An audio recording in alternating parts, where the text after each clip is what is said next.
إن الحمد لله نحمده ونستعينه ونستغفره ونؤمن به ونتوكل عليه ونعوذ بالله من شرور أنفسنا ومن سيئات أعمالنا من يهده الله فلا مضل له ومن يضلله فلا هادي له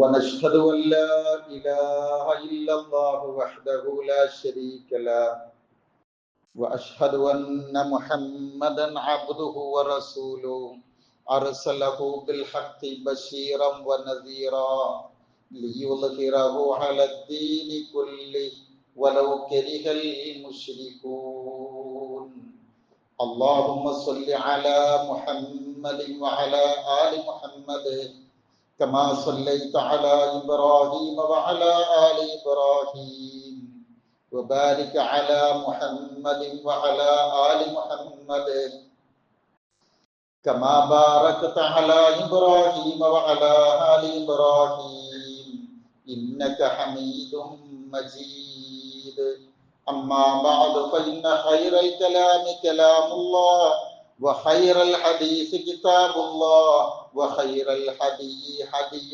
محمد صلى الله عليه وسلم وشر الأمور محدثاتها وكل محدثة بدعة وكل بدعة ضلالة أيها الإخوان والأخوات أوصيكم بنفسي أولا بتقوى الله أعوذ بالله من الشيطان الرجيم يا أيها الذين آمنوا اتقوا الله حق تقاته ولا تموتن إلا وأنتم مسلمون يا أيها الناس اتقوا ربكم الذي خلقكم من نفس واحدة وخلق منها زوجها وبث منهما رجالا كثيرا ونساء واتقوا الله الذي تساءلون به والأرحام إن الله كان عليكم رقيبا يا أيها الذين آمنوا اتقوا الله وقولوا قولا سديدا يصلح لكم أعمالكم ويغفر لكم ذنوبكم ومن يطع الله ورسوله فقد فاز فوزا عظيما بسم الله الرحمن الرحيم يا أيها الذين آمنوا قوا أنفسكم وأهليكم نارا وقودها الناس والحجارة عليها ملائكة غلاظ شداد لا يعصون الله ما أمرهم ويفعلون ما يؤمرون.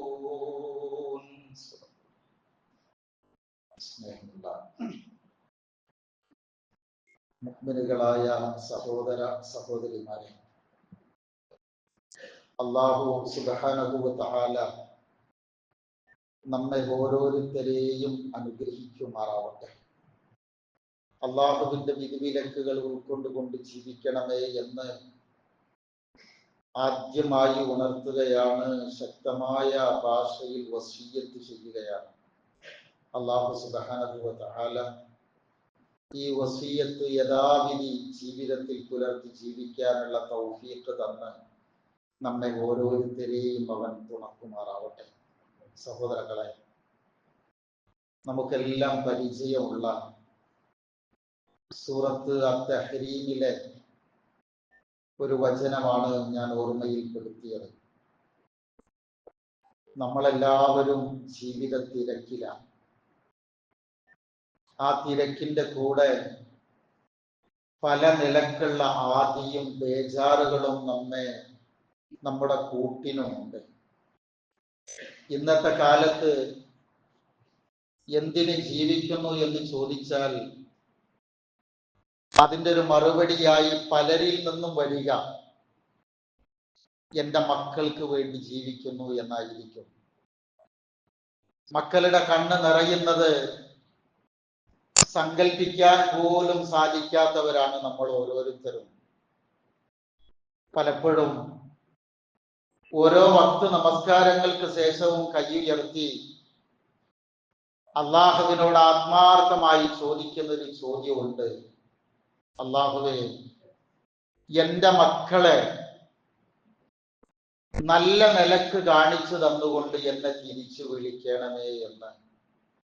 ഒരുപക്ഷെ ജീവിതത്തില് പല അനുഭവങ്ങളും കണ്ടതിന്റെ അടിസ്ഥാനത്തിലായിരിക്കാം അങ്ങനെ തേടാറുള്ളത്. ഇത്രത്തോളം മക്കളെ സ്നേഹിക്കുന്ന നമ്മള് പലപ്പോഴും മറന്നു പോകുന്ന ഒരു സത്യമുണ്ട്. മക്കൾ ഉണ്ടായിട്ടും അള്ളാഹുവിന്റെ ദുനിയാവ് നരകമായി തീരുന്ന ചില ആളുകള് പരലോകത്ത് ആ മക്കളെ കൊണ്ട് ദുഃഖിക്കേണ്ടി വരുന്ന സാഹചര്യം ഉണ്ടാകുന്ന ഒരവസ്ഥയെ സംബന്ധിച്ച് പ്രിയരെ നമ്മൾ ചിന്തിച്ചിട്ടുണ്ടോ? നമ്മുടെ മക്കളെങ്ങാനും അള്ളാഹുവിന്റെ കോടതിയിൽ നമുക്കെതിരെ നമ്മെ തള്ളിപ്പറയുന്ന ഒരു സാഹചര്യം ഉണ്ടായാൽ ഉണ്ടാകാവുന്ന ഒരു അപകടത്തെ കുറിച്ച് ആലോചിച്ച് നോക്കൂ. ഇത് പറയുമ്പോഴാണ് ഒരു തോട്ടം അതിന്റെ ഉടമസ്ഥനെ കുറിച്ച് കാര്യം ഓർമ്മ വരുന്നത്. തോട്ടത്തിനുള്ളിലൂടെ തന്റെ കൃഷിസ്ഥലത്തൂടെ ഇയാൾ എന്നും നടക്കും. അങ്ങനെ നടന്നു നോക്കുന്ന ഇടയ്ക്ക് ഓരോ ചെടിയുടെയും അരികെ ചെല്ലും. അതിന് വല്ല വാട്ടമോ വെള്ളക്കുറവോ പലയിടങ്ങളിൽ വേലി പൊളിഞ്ഞത് കണ്ടാലോ അതിനൊക്കെ ഉടനെ തന്നെ പരിഹാരം കാണും. ഒന്നിനു പോലും കേട് വരരുത് എന്ന ശ്രദ്ധയോടെ അതിന്റെ ഇലകളെ വരെ ശ്രദ്ധിക്കും. കാരണം അവക്ക് കേട് വരാൻ പാടില്ല എന്നതുകൊണ്ട്. ഞാനത് നിങ്ങൾക്ക് പറഞ്ഞെന്നപ്പോൾ മനസ്സിലായി ഉണ്ടാവും. നമ്മളൊരു അവധിക്കാലത്താണ് നമ്മൾ ഉള്ളത്. നമ്മളും നമ്മുടെ മക്കളും എങ്ങനെ ആ സമയം ഉപയോഗപ്പെടുത്തണമെന്ന് പറയുന്നത് ഓരോ ഇലയും ശ്രദ്ധിക്കുന്നത് പോലെ വരണം. കേവലം ഒരു തോട്ടത്തിന്റെ കഥക്ക് വേണ്ടിയല്ല ഞാൻ പറഞ്ഞത്. നമ്മുടെ കുടുംബവും നമ്മുടെ മക്കളും ദുനിയാവിലും ആഖിറത്തിലും ബന്ധപ്പെടുന്ന അള്ളാഹുവിന്റെ മഹത്തായ വല്ലാത്തൊരു അനുഗ്രഹമാണ്.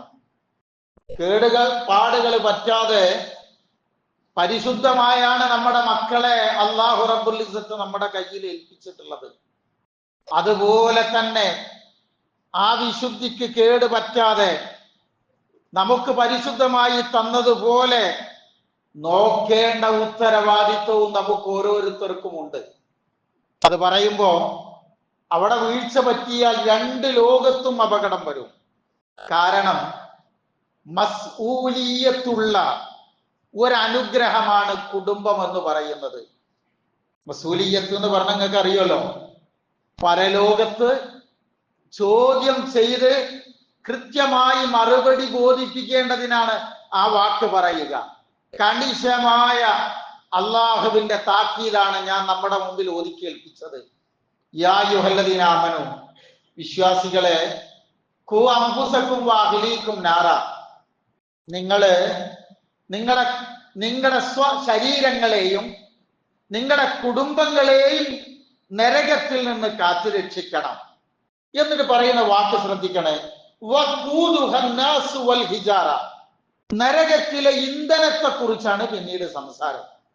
വളരെ അപൂർവ ആയത്തുകളിലെ അങ്ങനെ ഒരു ശൈലി അള്ളാഹു സ്വീകരിച്ചിട്ടുള്ളൂ.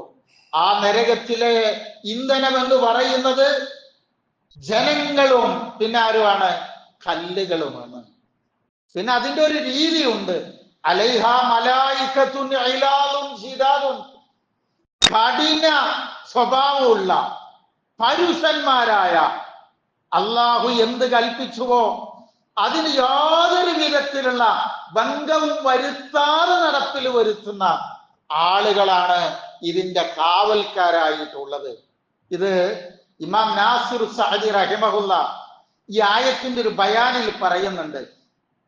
ഇത്രമാത്രം നരകത്തിന്റെ ഭയാനകത വിശദീകരിച്ചുകൊണ്ട് അള്ളാഹു എന്തിനായിരിക്കും ഇത് പറഞ്ഞു തരുന്നത് എന്ന. നരകത്തിന്റെ ഭയാനകത ഇത്രത്തോളം പറഞ്ഞ അപൂർവ ആയത്തുകളെ വേറെയുള്ളൂ. നമ്മൾ ഒരിക്കലും ഇതിനെ നിസ്സാരമായി കാണരുത് എന്നാണ്. നരകം നിസ്സാരമല്ലാത്തതുപോലെ തന്നെ ഈ ബാധ്യതയെയും നമ്മൾ നിസ്സാരമായി കാണരുത്. കാരണം നമുക്കറിയാലോ, 100 ഡിഗ്രിയിൽ വെള്ളം തിളക്കും.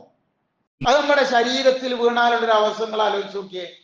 1200 ഡിഗ്രിയുടെ മുകളിൽ ചൂട് വരുമ്പോഴാണ് കല്ല് പതക്കുക. 1000 മുതൽ 3000 ഡിഗ്രി ചൂട് വന്നാലാണ് ഇരുമ്പ് ഉരുകി ഒലിക്കുക. സമാനതയുള്ള, സങ്കല്പിക്കാൻ കഴിയാത്ത ചൂടാണത്. ഇതെന്തിനു പറഞ്ഞെന്നോ, നിങ്ങളുടെ കുടുംബങ്ങളെയും കുടുംബങ്ങളെയും നിങ്ങൾ ഒന്ന് ശ്രദ്ധിക്കണം. പുറത്ത് നമ്മുടെ മക്കളെ റാഞ്ചിക്കൊണ്ടുപോകാൻ വല വിരിച്ചു നിൽക്കുന്ന ഒരുപാട് കൂട്ടങ്ങൾ വളരെ ബോധപൂർവം ശ്രമിക്കുന്നുണ്ട്, കാത്തിരിക്കുന്നുണ്ട്. അവരുടെ ശ്രമങ്ങൾ നമ്മൾ ആലോചിക്കേണ്ടത് പുതിയ പുതിയ വഴികൾ ഉണ്ടാക്കി വെട്ടിത്തെളിച്ചാണ് അവർ വല വിരിച്ചിരിക്കുന്നത്. വഴിതെറ്റിക്കാനുള്ള മനോഹരങ്ങളായ വാക്കുകളും ക്യാപ്ഷനുകളും അവര് പോലും അറിയാതെ അവരിലേക്ക് എത്തുന്നു എന്നതാണ് ഇന്നിന്റെ അനുഭവം. ഞാനിത് പറയുമ്പോൾ തന്നെ നിങ്ങൾക്ക് അതിന്റെ സാഹചര്യങ്ങൾ മനസ്സിലായിട്ടുണ്ടാവും.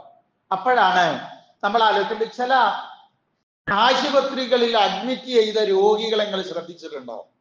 ഡോക്ടർമാര് മണിക്കൂറിന് മണിക്കൂർ വന്നിട്ട് പരിശോധിക്കുന്ന ചിലതുണ്ട്. ചിലത് രാവിലെ വന്നാൽ പിന്നെ പിറ്റേന്ന് രാവിലെ വരുള്ളൂ. ചില രോഗികളെ അങ്ങനെയല്ല, വളരെ വളരെ മണിക്കൂറുകൾ ഇടവിട്ട് പരിശോധിക്കും. എന്നതുപോലെ നമ്മുടെ മക്കളെ പരിശോധിക്കാൻ 2 ഡോക്ടർമാരെ നിശ്ചയിച്ചിട്ടുണ്ട്.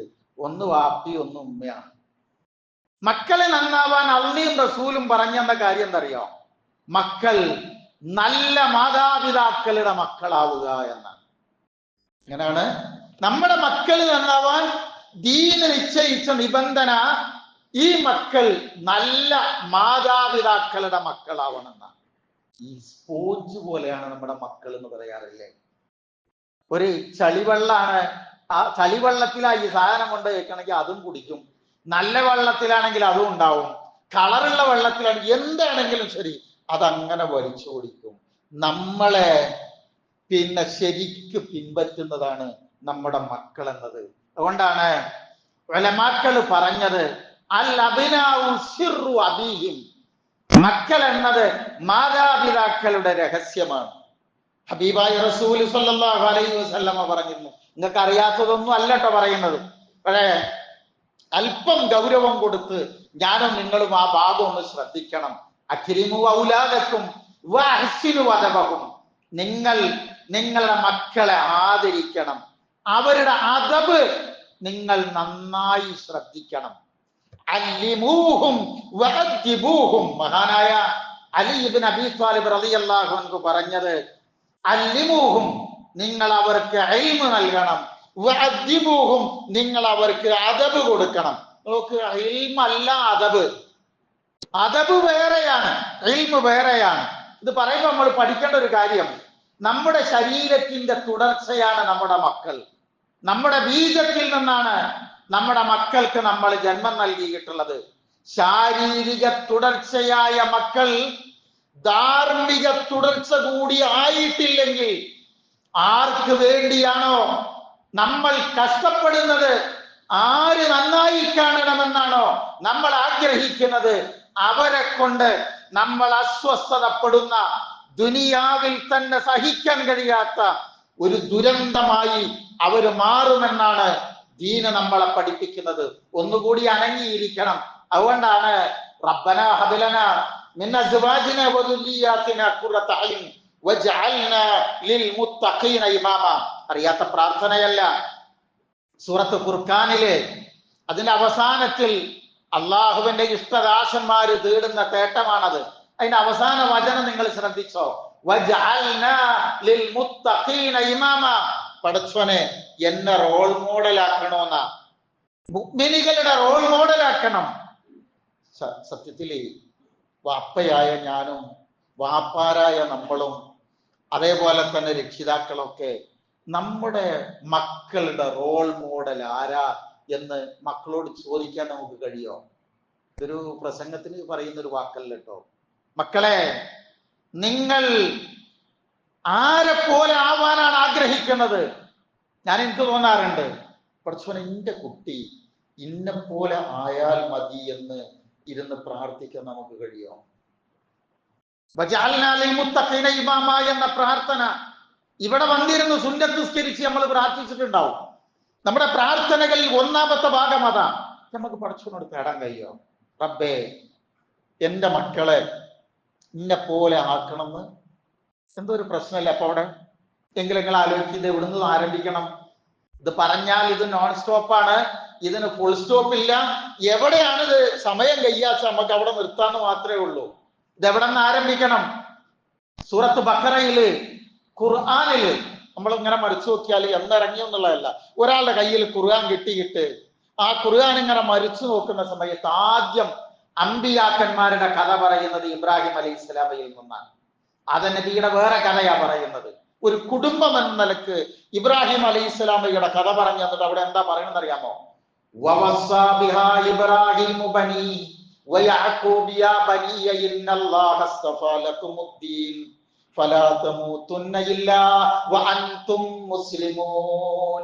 ആദ്യമായിട്ട് നമുക്ക് പറഞ്ഞിരുന്നത് ഇബ്രാഹിം നബി അലൈഹിസ്സലാമയും പേരമക്കളും മക്കളുമൊക്കെ അവരുടെ മക്കളോട് നൽകിയ വസിയ്യത്ത് എന്താന്ന് ഓർമ്മ ഉണ്ടോന്നാണ്. എന്നിട്ട് ചോദിക്കുകയാണ്, ആദ്യം പറയുന്നത് എന്താ?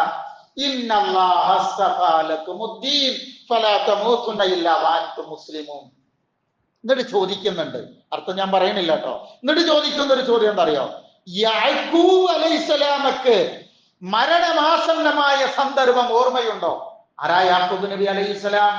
ഇസ്രായേല്യർ എന്ന പേരിൽ അറിയപ്പെടുന്നവരുടെ കാരണവരാ. യാക്കൂബ് നബിയുടെ മറ്റൊരു പേരാണ് ഇസ്രായേൽ എന്നത്. ഇസ്രായേലിയരെ വിളിച്ചുകൊണ്ടാ ചോദ്യം. മക്കളെ വിളിച്ചുകൊണ്ട് പറഞ്ഞ വാക്ക് മരണാസന്നനായി കിടക്കുമ്പോ പറഞ്ഞ വാക്ക് ഓർമ്മയുണ്ടോ? അദ്ദേഹം ചോദിച്ചെന്തറിയോ? മക്കളെ, അള്ളാഹുവിനെ ആരാധിച്ചത് ഇത്രയും കാലം ഉപ്പനെ പേടിച്ചാണെങ്കിൽ ഉപ്പയുടെ അവസാനമായി ഉപ്പ പോവുക, ഉപ്പക്ക് ശേഷം നിങ്ങൾ ആർക്ക് ഇബാദത്ത് ചെയ്യും? അപ്പൊ മക്കള് പറഞ്ഞത്, ഇപ്പ സമാധാനത്തിൽ പോയിക്കോളെ, നിങ്ങൾ ആരാധിച്ച നമ്മുടെ വല്യപ്പാര് ഇബ്രാഹിം, ഇസ്മായിൽ, അങ്ങനെ എണ്ണി പറഞ്ഞെടുത്തിട്ട് പറയാം, അവരൊക്കെ ഇബാദത്ത് ചെയ്ത അള്ളാഹുവിന് മാത്രമേ ഞങ്ങൾ ഇബാദത്ത് ചെയ്യുള്ളൂ എന്നാണ്. അതാണ് ആ ഒരു രീതി. എന്തിനായിരിക്കും പടച്ചവൻ നമുക്കിങ്ങനെ അമ്പിയാക്കന്മാരുടെ കാരണവർ എന്ന നിലയിൽ ഈ കുടുംബത്തിന്റെ ഒക്കെ കഥ ആദ്യമായിട്ട് അങ്ങനെ പറഞ്ഞു തരുന്നത്? നിങ്ങൾ ശ്രദ്ധിച്ചു നോക്കിയോ? പഠിപ്പിക്കലിന്റെ രീതിയുണ്ട്. അത് ലുക്മാനുൽ ഹക്കീമിൽ നമുക്കത് കിട്ടും. അത് പറയുന്നത് എല്ലാം നമുക്കറിയാം. എന്നാൽ അള്ളാഹുവിനെ കുറിച്ചുള്ള ഇൽമ്, അള്ളാഹുവിനെ കുറിച്ചുള്ള ഈമാന്, അള്ളാഹുവിനെ സംബന്ധിച്ചുള്ള അമല് എല്ലാം നമ്മളിൽ നിന്ന് നമ്മുടെ മക്കൾക്ക് കിട്ടണം. അതുകൊണ്ട് ഉപ്പയും ഉമ്മയും ആകുക എന്ന് പറയുന്നത് എളുപ്പമാണോ? ഇപ്പൊ അടുത്ത ദിവസം നിങ്ങൾ ഇന്ത്യയിലെ തന്നെ വളരെ പ്രസിദ്ധയായ ഒരു മേഡത്തിന്റെ പ്രസംഗം നിങ്ങൾ ശ്രദ്ധിച്ചു. അവര് ഇസ്ലാമിനെ സംബന്ധിച്ച് നല്ലത് പറഞ്ഞു കൊടുക്കാനാണ്. ഈ പല ജില്ലകളെ സംബന്ധിച്ച് വന്നൊരു ചർച്ചയുടെ രംഗത്ത് അവര് പറയുന്നൊരു വാക്കുണ്ട്, പ്രസവം കൊണ്ട്, പേരുകൊണ്ട് ഒരു നാരി അമ്മയാവൂല. മക്കളെ ജനിപ്പിക്കാൻ കഴിവുണ്ട് എന്നതുകൊണ്ട് ഒരാൾ അച്ഛനാവൂല.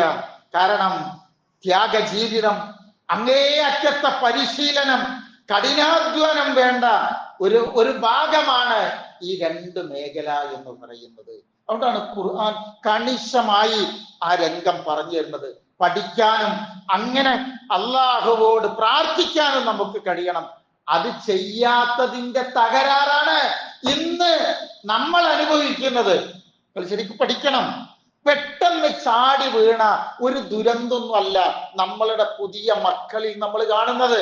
നോക്ക്, കുടുംബത്തിൽ ഭക്ഷണം കൊടുക്കുന്നിടത്ത് അശ്രദ്ധ വന്നിട്ടുണ്ടോ? വാപ്പാരായി നമ്മൾ മറുപടി പറയണം. നമ്മൾ ഭക്ഷണം കൊടുക്കുന്നിടത്ത് അശ്രദ്ധ വന്നിട്ടുണ്ടോ? ഇല്ലല്ലോ. നമ്മുടെ മക്കൾക്ക് രോഗം വന്നാൽ ചികിത്സ നൽകുന്നിടത്ത് വല്ല വീഴ്ചയുണ്ടോ? ഇല്ല. അവർക്ക് വിദ്യാഭ്യാസം നൽകുന്നതിൽ എത്രമാത്രം നമ്മൾ ശ്രദ്ധിച്ചിട്ടുണ്ട്? അങ്ങേയറ്റത്തെ ശ്രദ്ധയുണ്ട്. പക്ഷേ ദീനീപരമായി അവരെ ചേർത്ത് പിടിച്ച് നടത്തിപ്പിക്കുന്നതിൽ ഒരു മുകളിൽ പറഞ്ഞ അത്ര ശ്രദ്ധ ജീവിതത്തിൽ വന്നിട്ടുണ്ടോ? നിങ്ങൾ ആലോചിച്ച് നോക്കിയേ. ശരിക്ക് അപ്പൊ ആരായിരിക്കും കുറ്റക്കാര്? ഇത്രയേ ഉള്ളൂ. 40 വയസ്സായ ഒരാള് പ്രാർത്ഥിക്കേണ്ട പ്രാർത്ഥനയായി നമ്മൾ പഠിച്ചിട്ടുണ്ട് സൂറത്ത് അഹ്കാഫില്. റബ്ബി ഔസിഅനി അൻ അശ്കുറ നിഅമതക അല്ലതി അൻഅംത അലയ്യ വഅലാ വാലിദയ്യ വഅൻ അഅമല സ്വാലിഹൻ തർലാഹു വഅസ്ലിഹ് ലി ഫീ ദുരിയത്തി. ലൈന്റെ അർത്ഥം പറയാൻ നേരല്ല.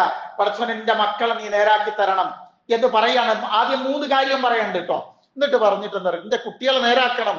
ഇനി തുബ്തു ഇലൈക, ഞാൻ തൗബ ചെയ്തിട്ടുണ്ട്. എന്താണ്?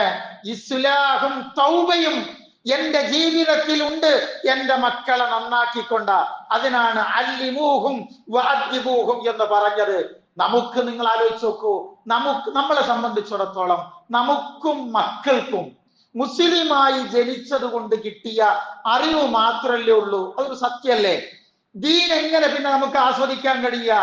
ദീൻ അറിയാത്ത നമ്മുടെ കൂടെ ജീവിക്കുന്ന മക്കൾക്ക് എന്തു ഗുണം കിട്ടും? പരാതിയല്ല, ആക്ഷേപമല്ല. നമുക്കറിയുന്ന ദീനിന്റെ ഗ്രാഫുണ്ട്. എന്റെ കൂടെ വളരുന്ന എന്റെ മക്കൾക്ക് എന്ത് ഗുണം കിട്ടും? സഹോദരങ്ങളെ, ഞാൻ പറയുന്നത് ധീരന്മാരായി മക്കളെ വളർത്തണം. എങ്ങനെയാണത്? എങ്ങനെയായി? നമ്മൾ അങ്ങനെ കേട്ടില്ലേ? ധീരന്മാരായി മക്കളെ വളർത്തണം, സാമൂഹ്യ സേവകരായി മക്കളെ വളർത്തണം. മഹാനായ ഉമർ റളിയല്ലാഹു അൻഹു പറയുന്ന ഒരു വാക്കുണ്ട് കേട്ടോ, നിങ്ങൾ ഒരിക്കലും നിങ്ങളുടെ കൂടെ ഇന്ന് ജീവിക്കേണ്ട മക്കളാണ് എന്ന നിലക്ക് മക്കളെ വളർത്തരുത് എന്നാണ്. നാളെ ഏത് പ്രയാസങ്ങളെയും അഭിമുഖീകരിക്കാൻ കഴിയാവുന്ന വിധത്തിൽ നിങ്ങൾ മക്കളെ വളർത്തണം. ഈ ഉമർ റളിയല്ലാഹു അൻഹുവിന്റെ ഭരണപരിഷ്കാരങ്ങൾ, അദ്ദേഹത്തിന്റെ ഉപദേശങ്ങൾ എവിടെന്നെങ്കിലും കിട്ടിയാൽ പ്രിയരെ നിങ്ങൾ വായിക്കണം. അത്ര മനോഹരമാണത്. ഈ ആധുനിക കാലഘട്ടത്തിൽ പോലും അത്തരത്തിലുള്ള വലിയ ചിന്തകൾ ഉണ്ടായ ആളുകളില്ലെന്ന് നമുക്കൊന്നും തോന്നുന്നു. സുഖലോലുപതയിൽ ജീവിക്കാൻ സൗകര്യങ്ങൾ ഉണ്ടെങ്കിലും സുഖിയന്മാരായി നമ്മൾ നമ്മുടെ മക്കളെ വളർത്താൻ പാടില്ല. ഒരുപാട് പരിഭ്രാന്തി ഈ കാര്യത്തിലൊന്നും നമുക്ക് ആവശ്യമില്ല. അള്ളാഹു നമ്മുടെ കൂടെ ഉണ്ടെങ്കിൽ നമ്മൾ അള്ളാന്റെ കൂടെ ഉണ്ടാകണം. ഇത്രേ വേണ്ടുള്ളൂ. നമ്മൾ അള്ളാഹുവിന്റെ കൂടെ ഉണ്ടെങ്കിൽ അള്ളാഹ് നമ്മുടെ കൂടെ ഉണ്ടാവും. മക്കളാകെ പഠിപ്പിക്കേണ്ട ഒരൊറ്റ കേസ് ഇത് മാത്രമേ ഉള്ളൂ. എല്ലാ അറബി മൂലം പറയാൻ സമയമല്ല. നീ അള്ളാഹനെ സൂക്ഷിക്കണം, അള്ളാഹ് നീ സൂക്ഷിക്കൂടാ. അള്ളാഹനെ സൂക്ഷിക്ക്. എവിടെ അള്ളാഹ് വേണം എന്ന് നീ ആഗ്രഹിക്കുന്നുവോ അവിടെ നിനക്ക് അള്ളാഹനെ കാണാം. എന്നിട്ട് പറയണ്ടേ, ചോദിക്കുകയാണെങ്കിൽ അള്ളാഹിനോട് ചോദിക്കണം. സഹായം വേണോ അള്ളാഹിനോട് സഹായം ആവശ്യപ്പെടണം. എന്നിട്ട് പറയുന്ന ഒരു വാക്കുണ്ട്, ഇബ്നു അബ്ബാസിന്റെ ചുമലിൽ കൈവച്ചുകൊണ്ട്, ചെറിയ കുട്ടിയെ വരട്ടോ, നബി സല്ലല്ലാഹു അലൈഹി വസല്ലം പറഞ്ഞു കൊടുക്കുന്ന വാക്കാണിത്. ഒരു പറയുന്നുണ്ട്, ഒരു ഉമ്മത്ത്, ഒരു നാട് മുഴുവനും മോനെ നിനക്കെതിരായി നിന്നാൽ അള്ളാഹ് വിചാരിച്ചതല്ലാതെ നിനക്കൊന്നും സംഭവിക്കൂല. അവർ നിനക്ക് നന്മ തരാൻ വിചാരിച്ചാൽ അള്ളാഹ് തരാൻ വിചാരിച്ചില്ലേ കിട്ടൂല. നിനക്ക് അവർ ഷർറുണ്ടാക്കാനാണ് വിചാരിക്കുന്നത്, അള്ളാഹ് വിചാരിച്ചില്ലേ ഒന്നുകൊണ്ടും പേടിക്കണ്ട. ആ നിലക്കാണ് നമ്മൾ നാട്ടിൽ നടക്കുന്ന എല്ലാ സംഭവങ്ങളും കണ്ടത്. പൗരത്വാണെങ്കിലും ശരി, വഖഫാണെങ്കിലും ശരി, എല്ലാത്തിലും ഒരുപക്ഷെ ഒരു നന്മയുണ്ടാവും. നമ്മളിരുന്ന് ഇങ്ങനെ വായിച്ചാൽ നമുക്കത് കാണാം. നമ്മുടെ ഭാഗത്ത് ഷർറില്ലാതെ നമ്മൾ നോക്കിയാൽ മതി. അതുകൊണ്ട് തന്നെ ധീരത പകർന്നു നൽകണം, സാഹസികത പകർന്നു നൽകണം. നിങ്ങൾ നോക്കിയോ, ചെരുപ്പ് അഴിച്ചു പിടിച്ചിട്ട് ഈ കല്ല് കൂടെ ആ റോട്ടിലൂടെ ഒരു 5 മിനിറ്റ് നടക്കണം എന്ന് പറഞ്ഞാൽ പലർക്കും ചിലപ്പോ കഴിഞ്ഞോളം ഉണ്ടാവില്ല അല്ലെ? കാല് വേദനിച്ചിട്ട് കയ്യുത്തി നടക്കുന്നതിന്റെ വേദനയാണ് ഇന്റെ കാലിനുള്ളതെന്ന് ചിലപ്പോ നമുക്ക് തോന്നും. എന്താ കാരണം അറിയാം? എന്റെ കാലിനെ ഞാൻ ഇതുവരെ സുഖിപ്പിച്ചിട്ടേ ഉള്ളൂ അല്ലെ? ഞാൻ സുഖിപ്പിച്ചിട്ടേ ഉള്ളൂ. ഒരു കല്ലോ മുള്ളോ തട്ടാൻ പറ്റാവുന്ന ഒരു സാഹചര്യവും എന്റെ കാലിന് ഞാൻ കൊടുത്തിട്ടില്ല എങ്കിൽ ഇന്റെ ഈ കാലുകൊണ്ട് അങ്ങനെ ഒരു സാഹചര്യത്തിൽ നിങ്ങൾക്ക് നടക്കാൻ കഴിയോ? നിങ്ങൾ ചേർത്തി വായിക്കണേ. ത്യാഗബോധം, മറ്റുള്ളവർക്ക് വേണ്ടി സഹിക്കാനുള്ള മനസ്സ്, ദുരിതം അനുഭവിക്കുന്നവർക്ക് വേണ്ടി സഹായം ചെയ്യാനുള്ള മനസ്സ്. ഇങ്ങനെ ഒരു സ്റ്റഡി നമ്മുടെ കുടുംബത്തിൽ വാപ്പയും ഉമ്മയും മക്കളും ഒന്നിച്ചിരുന്നുള്ള സാഹചര്യം ഉണ്ടാകണം. ഇല്ലെങ്കിൽ എന്നറിയോ, ആ കല്ലിൽ നടക്കണമായി ആയിരിക്കും നമുക്ക് ഉണ്ടാകുക. ഏത് സാഹചര്യങ്ങൾ അഭിമുഖീകരിക്കാനും നമുക്ക് കഴിയണം. ഇതാ ഞാൻ പറഞ്ഞത്, മക്കൾ ഉണ്ടായി എന്നുള്ളതും കൊണ്ട് അച്ഛനാവൂല അമ്മയാവൂല എന്ന് പറയാൻ കാരണം മഹാനായ Ibn Umar Umar bin Abdul Aziz റഹിമഹുല്ല, ഈ കഥ ഞാൻ പലപ്പോഴും പറഞ്ഞു തന്നിട്ടുണ്ട്. അദ്ദേഹം 38ാമത്തെ വയസ്സിലാണ് മരിക്കുന്നത്. 36 ഭരണാധികാരിയാവുന്നത്. അബ്ബാസിയ ഭരണകൂടത്തിലെ 2 കൊല്ലം ഭരണാധികാരിയായപ്പോഴേക്ക് ഇസ്ലാമിന്റെ സുവർണ കാലം എന്നാണ് എഴുതിയത്. 37 ഇദ്ദേഹം മക്കളെ വിളിക്കുന്നുണ്ട്. 11 ആൺകുട്ടികൾ ഉണ്ടായിരുന്നു. ഇദ്ദേഹം മരിക്കുമ്പോ ആകെ 9 ദിർഹമാണ് മക്കൾക്ക് അനന്തരാവകാശമായി കൊടുത്തിട്ടുള്ളത്. ഭരണാധികാരിയായിരുന്നു, സമ്പന്നനായ ഭരണാധികാരിയായിരുന്നു. പക്ഷെ ഈ മക്കൾ മരിക്കുമ്പോ ആയിരക്കണക്കിന് ദീനാറുകളായി സമ്പാദിച്ച സമ്പന്നന്മാരായിട്ടാണ് മക്കൾ മരിക്കണതെന്ന്. ആ മക്കളെ വിളിച്ചുകൊണ്ട് ഒരു ഇശ കഴിഞ്ഞ കുട്ടികളുമായിട്ട് ഇങ്ങനെ ഒരു സംഭാഷണം ഉണ്ടാവും. അപ്പൊ ഒരിക്കൽ വിളിച്ചപ്പോ മക്കളുടെ മുഖം ആകെ വാടിയിട്ടുണ്ട്. അപ്പൊ ഉപ്പ ചോദിക്കുന്നുണ്ട്, മക്കളെ നിങ്ങൾക്ക് ഭക്ഷണമൊന്നും കാര്യമായിട്ട് കിട്ടിയില്ല അല്ലേ? ഉപ്പക്ക് വേണമെങ്കിൽ എടാ ഈ നമ്മുടെ അധികാര പരിധിയൊക്കെ ഉപയോഗിച്ചുകൊണ്ട് നിങ്ങൾക്ക് യഥേഷ്ടം ഭക്ഷണം തന്ന് സമ്പന്നരാക്കി സ്വർഗത്തിന് പകരം നരകത്തിന്റെ വഴി ഇപ്പാക്ക് തെരഞ്ഞെടുക്കായിരുന്നു. ഇപ്പൊ അങ്ങനെ ചെയ്തിട്ടില്ല കേട്ടോ. ഉപ്പന്റെ മക്കള് നരകത്തിന്റെ വഴി കൂടി പോവല്ലേ, സ്വർഗത്തിന്റെ വഴി കൂടി പോണട്ടോ എന്ന് പറഞ്ഞിട്ടാണ് ആ വാപ്പ മരിക്കുന്നത്. നിങ്ങളൊന്ന് ശ്രദ്ധിച്ചു നോക്കണേ. ചെറിയ കുട്ടി ബൈത്തുൽ മാലിൽ ഒരു ആപ്പിൾ എടുത്ത് ഇങ്ങനെ കയ്യിൽ പിടിച്ച് തിന്നാൻ വേണ്ടി നിൽക്കാം. അദ്ദേഹം വിതരണത്തിന് വെച്ചതാ. അപ്പൊ അദ്ദേഹത്തെ കണ്ടപാടെ കയ്യിൽ നിന്ന് പിടിച്ചു വാങ്ങുന്നുണ്ട്. അങ്ങനെ ഭാര്യയായ ഫാത്തിമയുടെ കയ്യിലേക്ക് കുട്ടിയെ കൊടുക്കുക. അന്ന് രാത്രിയില് ഒരു ആപ്പിളിന്റെ കഷ്ണം ഭാര്യ ഭക്ഷണത്തിന് വെച്ചു കൊടുക്കുന്നുണ്ട്. അപ്പൊ ഇയാളുടെ മുഖം വാടി. പ്രായങ്ങൾ കണക്കിൽ എടുക്കണം കേട്ടോ. മുഖം വാടിയിട്ട് ചോദിച്ചു, ഫാത്തിമയെ എവിടെ നിന്നാണത് ചോദിച്ചു. ഹലാലാണ്, കഴിച്ചോളാൻ പറഞ്ഞു. എവിടെ നിന്നേന്ന് ചോദിച്ചു. അപ്പൊ അവർ പറഞ്ഞു കൊടുത്തു, രാവിലെ നമ്മുടെ മോന്റെ കയ്യിൽ നിന്ന് ആപ്പിൾ പിടിച്ചു വാങ്ങിയപ്പോ എനിക്ക് വല്ലാത്ത സങ്കടം തോന്നിയിരുന്നു. ഇന്ന് വൈകുന്നേരം നമ്മൾ സാധാരണ എടുക്കുന്ന ഭക്ഷണത്തിനുള്ള മാവ് അല്പം എടുത്ത് ഞാൻ വിറ്റ് അതുകൊണ്ട് വാങ്ങിയ ആപ്പിളാണ്. ഒരു കഷ്ണം നമ്മുടെ കുട്ടിക്ക് കൊടുത്തിട്ട് ഒന്ന് ഇങ്ങക്ക് തന്നതാണെന്ന് പറഞ്ഞപ്പോ 37കാരനായ ഉമർ ബിൻ അബ്ദുൽ അസീസ് റഹിമഹുല്ല തന്റെ ഭാര്യ അടുത്ത് നിർത്തിയിട്ട് പറഞ്ഞത്, മോളെ ഹലാലല്ലാത്ത ഏതെങ്കിലും ഒരു ഭക്ഷണം നമ്മുടെ മക്കൾ തിന്നിട്ട് നാളെ അള്ളാഹുവിന്റെ കോടതിയിൽ പ്രതിസ്ഥാനത്ത് ഉമറും കുടുംബവും വരാൻ പാടില്ലല്ലോ എന്ന ആഗ്രഹം കൊണ്ടാ അങ്ങനെ ഞാൻ ചെയ്തത് കേട്ടോ എന്ന് പറഞ്ഞു കൊടുക്കുന്നുണ്ട്. പ്രിയപ്പെട്ടവരെ, നമ്മുടെ മക്കൾക്ക് വേണ്ടിയാ നമ്മൾ അധ്വാനിക്കുന്നത്. ഹറാമിന്റെ അംശം വരരുത് എന്ന ഒരൊറ്റ ബോധ്യം വന്നാൽ കുടുംബം നന്നാവും, ഒരു സംശയവും നമുക്ക് വേണ്ട. അതുകൊണ്ട് മക്കൾ എന്ന നിലയിൽ മക്കളാ, ഞാനും മക്കളാണ്, നിങ്ങളും മക്കളാ. 3 കാര്യം എന്റെ കൊച്ചനുജൻ അനുജത്തിമാരും പ്രിയപ്പെട്ടവരും നന്നായി മായാത്ത മച്ചുകൊണ്ട് മനസ്സിൽ എഴുതി വെക്കണം. 3 കൂട്ടരോട് നമ്മൾ ആരും കളിക്കരുത്. 3 വിഭാഗം ആളുകളോട് നമ്മൾ കളിക്കാൻ നിൽക്കരുത്. ഒന്ന് പടച്ച റബ്ബ, അള്ളാഹുവിന്റെ കൽപ്പനകളോട് കളിക്കാൻ നിൽക്കരുത്. കാരണം നീട്ടി പറയാൻ നേരമില്ല. അങ്ങനെ കളിച്ചാൽ അതിന്റെ ഭവിഷ്യത്ത് അപ്പോഴേ ജീവിതത്തിൽ കാണും. മാലക്കും ലാഹി വക്കാറ. 2ാമത്തത് മാതാപിതാക്കളാണ്. 3ാമത്തത് ഗുരുക്കന്മാരാണ്. അതിനകത്ത് ചിലപ്പോ നമ്മള് പണ്ടുള്ള ആളുകളെ എണ്ണീട്ടുണ്ടാകാം, മാതാപിതാ ഗുരു ദൈവം. അത് ചിലപ്പോ അതിന്റെ ക്രമം തെറ്റിച്ച് നമ്മൾ പറയട്ടോ.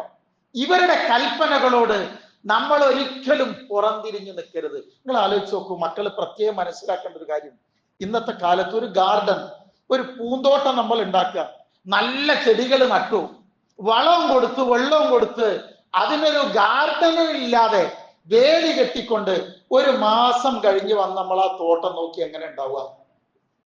ഒരു ഭംഗിയുമില്ലാത്ത കാട് കെട്ടി നിൽക്കുന്ന ഒരു തോട്ടായിരിക്കും അത്. പക്ഷേ പറിക്കേണ്ടത് പറിച്ച് വെട്ടേണ്ടത് വെട്ടിയിട്ടാണ് ഈ വെള്ളവും വളവും കൊടുക്കുന്നതെങ്കിൽ ഒരു ബ്യൂട്ടിഫുൾ ഗാർഡൻ ആണത്. മക്കളെ, ചിലത് വെട്ടേണ്ട സ്ഥലത്ത് വെട്ടേണ്ടി വരും, ചിലത് ശാസിക്കേണ്ട സ്ഥലത്ത് വേണ്ടി ശാസിക്കേണ്ടി വരും. അത് നമ്മുടെ നന്മയ്ക്കാണ് എന്ന് കൃത്യമായി നിങ്ങൾ മനസ്സിലാക്കുക. തിരുത്തേണ്ടത് തിരുത്തുന്നത് സ്നേഹം കൊണ്ടാണ് എന്ന് മാത്രം നമ്മൾ തിരിച്ചറിയണം. പുതിയ പഠനങ്ങൾ പറയുന്നുണ്ട്, വാട്സപ്പ് ഗ്രൂപ്പുകൾ നമ്മുടെ മക്കൾക്ക്, സ്കൂളിൽ പഠിക്കുന്ന കുട്ടികൾക്ക് ഒരു കാരണവശാലും അത് കൊടുക്കരുതെന്നാണ്. ഇത് കൂടുതൽ പറയാൻ നേരമില്ലാത്തത് കൊണ്ടാണ്. നമ്മൾ ആലോചിച്ച് നോക്കൂ, ഒരു വാഹനത്തിലും നമ്മൾ ഒറ്റയ്ക്കാ പോകണമെന്നുണ്ടെങ്കിൽ വളരെ സൈലന്റ് ആയിരിക്കും. കൂട്ടായിട്ടാണ് പോകുന്നത്. സൈക്കോളജിയിൽ ഒരു പ്രത്യേക തരം ഭാഗങ്ങളാണത്. ആ ബസ്സിൽ നടക്കാത്തൊരു ബഹളം ഉണ്ടാവില്ല, അല്ലേ? നമ്മുടെ മക്കൾ വേണ്ടാത്തതൊക്കെ പഠിക്കുന്നത് പല കൂട്ടുകെട്ടിൽ നിന്നാണ്. അതിലേറ്റവും ഭീകരമാണ് ഇൻസ്റ്റഗ്രാമിൽ അക്കൗണ്ട് എന്ന് പറയുന്നത്.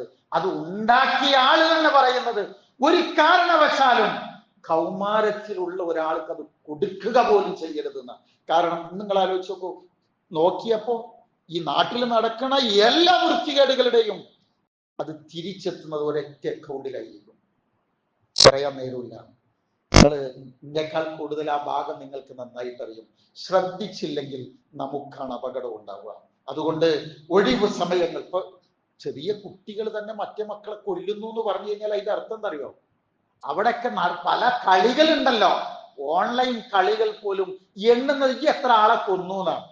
കൊലപാതകങ്ങൾക്ക് ഇങ്ങനെ എണ്ണിക്കൊള്ളുമ്പോ ജീവനുള്ള ഉമ്മാനല്ല കൂട്ടുകാരനെ കൊല്ലാനും മടിയില്ലാത്തൊരു മാനസിക തലങ്ങളിലേക്ക് പുതിയ തലമുറ പോകുന്നതിനെ അല്പം ഭയപ്പാടോടുകൂടി നമ്മൾ കാണുകയും നിർത്തേണ്ടിടത്ത് നിർത്താൻ നമുക്ക് കഴിയുകയും ചെയ്യണം എന്നതാണ്. അതുകൊണ്ട് ഒഴിവ് സമയങ്ങൾ ഒരനുഗ്രഹമാണ്, അതിനെ ഉപയോഗപ്പെടുത്തണം. മക്കൾ നല്ലത് കേൾക്കണം, നരകത്തെ സൂക്ഷിക്കണം. ഒരുപാട് വെക്കേഷൻ ക്ലാസ്സുകൾ, നല്ല ക്ലാസ്സുകൾ, അവിടെയൊക്കെ നമ്മുടെ സാന്നിധ്യം ഉറപ്പാക്കണം. ഇതെല്ലാം നമ്മുടെ നന്മക്കാണ് എന്ന് നമ്മൾ തിരിച്ചറിയണം. പ്രാർത്ഥനയോടുകൂടി നീങ്ങണം. റബ്ബുൽ ഇസ്സത്ത് നമ്മെ അനുഗ്രഹിക്കുമാറാവട്ടെ.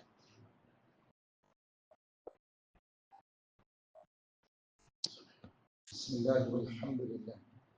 വസല്ലല്ലാഹു അലാ നബിയിന വഹബീബിന മുഹമ്മദ് വഅലാ ആലിഹി വസഹ്ബിഹി അജ്മഈൻ. അമ്മാ ബഅദ്. യാ അയ്യുഹല്ലദീന ആമനൂ തഖുല്ലാഹ ഹഖ്ക തുഖാതിഹി വലാ തമൂതുന്ന ഇല്ലാ വഅൻതും മുസ്ലിമൂൻ. സ്നേഹമുള്ളവരെ, അള്ളാഹുവിന്റെ വിധിവിലക്കുകൾ ഉൾക്കൊണ്ടുകൊണ്ട് ജീവിക്കണമേ എന്ന് ഒരിക്കൽ കൂടെ ഉണർത്തുകയാണ്, വസിയ്യത്ത് ചെയ്യുകയാണ്. അതിന് അള്ളാഹു നമുക്കെല്ലാം തൗഫീഖ് നൽകുമാറാവട്ടെ.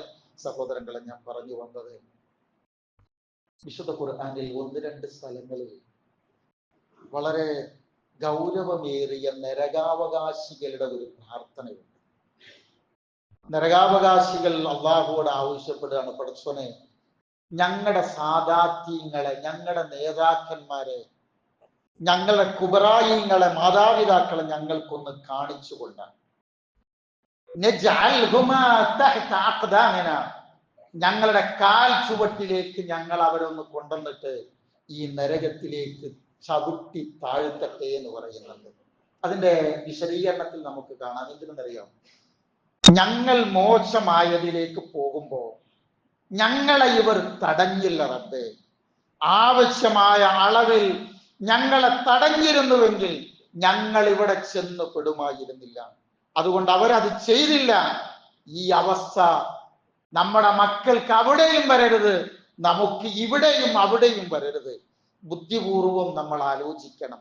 ഒരു മഹല്ല് എന്ന് പറയുന്ന ഒരു സിസ്റ്റം ഉണ്ടല്ലോ നമുക്ക്. മഹല്ലുകൾക്ക് അതിൽ കനത്ത ബാധ്യതയുണ്ട്. എന്ത് ബാധ്യത എന്ന് ചോദിച്ചാൽ, സാധാരണ നമ്മുടെ മഹല്ലുകൾ എന്നൊക്കെ പറഞ്ഞ കല്യാണം കഴിച്ചു കൊടുക്കാനും മറവ് ചെയ്യാനുള്ളൊരു കേന്ദ്രമാണ്, അതിനുള്ള പരിപാടിയാണ്. അതിനല്ല, അതൊന്നും ഞാൻ ആവശ്യമില്ല. നമ്മൾ കെട്ടിച്ചു കൊടുത്തില്ലെങ്കിലും കെട്ടിക്കാൻ കൊണ്ടടക്കാൻ ഇവിടെ കുറെ ആളുകളുണ്ട്, അത് അതിന്റെ ഭംഗിക്ക് നടക്കും. പക്ഷെ നമ്മൾ ശ്രദ്ധിച്ചാൽ നമുക്ക് കിട്ടിയെന്ന് മാത്രം. മറവ് ചെയ്യാനൊന്നും ഇനി ആരുടെയും ഒന്നും ഒരു ഓശാരവും വേണ്ട. പിന്നെ നമ്മുടെ ബാധ്യത എന്താ? നമ്മൾ വേണ്ട എന്ന് വെച്ചാൽ നമ്മുടെ മക്കളോടൊന്നിച്ച് ചേർന്നിരുന്ന് കൃത്യമായി ആസൂത്രണം നടത്തിയാൽ അള്ളാഹു കബൂല് ചെയ്യും. ഓരോ സമുദായങ്ങളെ കുറിച്ച് നമ്മൾ കൃത്യമായി പഠിക്കണം. അത് പഠിക്കുമ്പോഴാണ് ഓരോ സമൂഹങ്ങൾ എവിടെ എത്തി എന്നത് നമുക്ക് മനസ്സിലാവുക. അതുകൊണ്ട് സ്ഥാനത്തിരിക്കുന്ന ഓരോരുത്തരും അള്ളാഹുവിന്റെ വിചാരണയെ പേടിക്കണം. കുടുങ്ങാൻ പോകുന്നത് ഒരു പക്ഷേ നമ്മുടെ സ്ഥാനം കൊണ്ടായിരിക്കും. അവിടെ രക്ഷപ്പെടാൻ നമ്മുടെ നിസ്കാരവും നമ്മുടെ നോമ്പും മതിയാവില്ല. അതിനനുസരിച്ച് ഓരോരുത്തരുടെയും ഉത്തരവാദിത്വം വളരണം. കേവലം പള്ളി നടത്തലല്ല മഹല്ലിന്റെ ബാധ്യത, മറിച്ച് ഏറ്റവും വലിയ ഈ ഒരു ഉമ്മത്തിന്റെ ഒരു ഏകീകരണം, അവരുടെ സാംസ്കാരികപരമായ ധാർമ്മികപരമായ എല്ലാ മേഖലകളെ സംബന്ധിച്ചുള്ള കൃത്യമായ അവബോധം നമുക്ക് ഓരോരുത്തർക്കും ഉണ്ടാവണം. ഞാൻ എങ്ങനെ ആലോചിക്കാറുണ്ട്, ചില സമുദായങ്ങളൊക്കെ അവരുടെ ടീനേജിലുള്ള മക്കൾ വിവാഹം കഴിച്ചു കൊടുക്കാന്നുണ്ടെങ്കിൽ ആൺകുട്ടികളാണെങ്കിലും പെൺകുട്ടികളാണെങ്കിലും അവർക്ക് കൃത്യമായി ഇത്ര ക്ലാസ്സിൽ പങ്കെടുക്കണം, എന്നിട്ട് സഭ എന്ത് ചെയ്യുന്നറിയോ, ഈ സർട്ടിഫിക്കറ്റ് കൊടുത്താൽ മാത്രമാണ് അവരുടെ മനസ്സമ്മതം, അവരുടെ കല്യാണം നടക്കുള്ളൂ. നിങ്ങൾ നമ്മളെ സമൂഹം ഒന്ന് ആലോചിച്ച് നോക്കൂ. ഒരുപാട് നിയമവും കാര്യങ്ങളൊക്കെ നമുക്കുണ്ട്, പക്ഷെ നമുക്ക് ഒന്നും ഒരു വിലയും ഇല്ലാതെ പോയതായിരിക്കൂലേ. നമ്മൾ നേരിടുന്ന ഏറ്റവും വലിയ അപജയം കുറ്റപ്പെടുത്താനല്ല, ഒരു തിരിച്ചറിവ് നേടാൻ വേണ്ടിയാണ്. അതുകൊണ്ട് വാപ്പാരാകാൻ പോകുന്ന നമ്മളൊക്കെ പ്രാർത്ഥിക്കണം, മക്കളും തേടണം. ഞാൻ പലവട്ടം പറഞ്ഞെന്ന പ്രാർത്ഥനയാണ് ഒറ്റ വാക്കില്, അല്ലാഹുമ്മ ബാരിക് ലനാ ഫി ഔലാദിന. പടച്ചോനെ ഞങ്ങളുടെ മക്കളിൽ ഞങ്ങൾക്ക് നീ ബർക്കത്തിനെ തരണം. വലാ തദുറഹും, റബ്ബേ അവർക്ക് അപകടം ഉണ്ടാക്കരുത്. വവഫിഖുഹും ലിതാഅതിക്, നിന്നെ അനുസരിക്കാൻ അവർക്ക് തൗഫീഖിനെ കൊടുക്കണേ. വർസുഖ്നാ ബിർറഹും, ആ മക്കളിൽ നിന്ന് നീ ഞങ്ങൾക്ക് പുണ്യം നൽകണമേ. ഇത് അറബി ഇല്ലെങ്കിൽ പോലും മലയാളത്തിൽ ഒരു ദിവസം ചുരുങ്ങിയതൊക്കെ ഒരുപാട് പ്രാവശ്യം നമ്മൾ തേടണം. എന്നിട്ട് ഉത്തരവാദിത്തങ്ങൾ നിർവഹിച്ച് പ്രാർത്ഥിച്ച് മുന്നോട്ട് പോകാൻ നമുക്ക് കഴിയണം. എല്ലാവർക്കും ബാധ്യത ഉണ്ടായാലും ചെറുത് വലുതൊന്നുമില്ല. എല്ലാവരും അവരവരുടെ ഉത്തരവാദിത്തങ്ങൾ നിർവഹിച്ച് പ്രാർത്ഥിച്ച് നീങ്ങണം. റബ്ബുൽ ഇസ്സത്ത് നമ്മെ തുണക്കുമാറാവട്ടെ. അവന്റെ ഇഷ്ടദാസന്മാരുടെ കൂട്ടത്തിൽ അല്ലാഹു ഉൾപ്പെടുത്തുമാറാവട്ടെ. നമുക്കും നമ്മുടെ മാതാപിതാക്കൾക്കും നമ്മിൽപ്പെട്ട എല്ലാ നല്ല പരാജയങ്ങൾക്കും അവനെല്ലാ പാപങ്ങളും വിട്ടുപുറത്തു മാറ്റി തരുമാറാവട്ടെ. നമ്മുടെ മാതാപിതാക്കളെ അല്ലാഹു അനുഗ്രഹിക്കുമാറാവട്ടെ. നമ്മുടെ കുടുംബങ്ങളിൽ നിന്ന്, നമ്മുടെ മക്കളിൽ നിന്ന് അല്ലാഹു നമുക്ക് കൺകുളിർമയുള്ള സമാധാനമുള്ള ജീവിതം തന്ന് രണ്ട് ലോകത്തും അല്ലാഹു നമ്മെ തുണക്കുമാറാവട്ടെ. രോഗങ്ങളിൽ നിന്ന്, കഷ്ടപ്പാടുകളിൽ നിന്ന്, മറ്റെല്ലാ മുസീബത്തുകളിൽ നിന്ന് നമ്മെയും നമ്മുടെ കുടുംബങ്ങളെയും ഉമ്മത്തിനെയും അല്ലാഹു രാജ്യത്തെയും കാത്തു രക്ഷിക്കുമാറാവട്ടെ. ഈ ലോകം വിട്ടുപിരിയുമ്പോ ലാ ഇലാഹ ഇല്ലല്ലാഹ് എന്ന കലിമത്ത് തൗഹീദ് ഉച്ചരിച്ച് അല്ലാഹുവിനെ കണ്ടുമുട്ടാൻ അല്ലാഹു നമുക്ക് എല്ലാം സൗഭാഗ്യം നൽകുമാറാവട്ടെ. അല്ലാഹുമ്മ ഗ്ഫിർ മുഅ്മിനീന വൽ മുഅ്മിനാത്ത് വൽ മുസ്ലിമീന വൽ മുസ്ലിമാത്ത് അൽഅഹ്യാഇ മിൻഹും വൽ അംവാത് ഇന്നക മുജീബു ദഅവാതി യാ ഖാലിയൽ ഹജാത്. റബ്ബനാ ഗ്ഫിർ ലനാ വലി ഇഖ്വാനിന الذين سبقونا بالإيمان ولا تجعل في قلوبنا غلا للذين آمنوا ربنا إنك رؤوف رحيم. اللهم أجرنا من النار.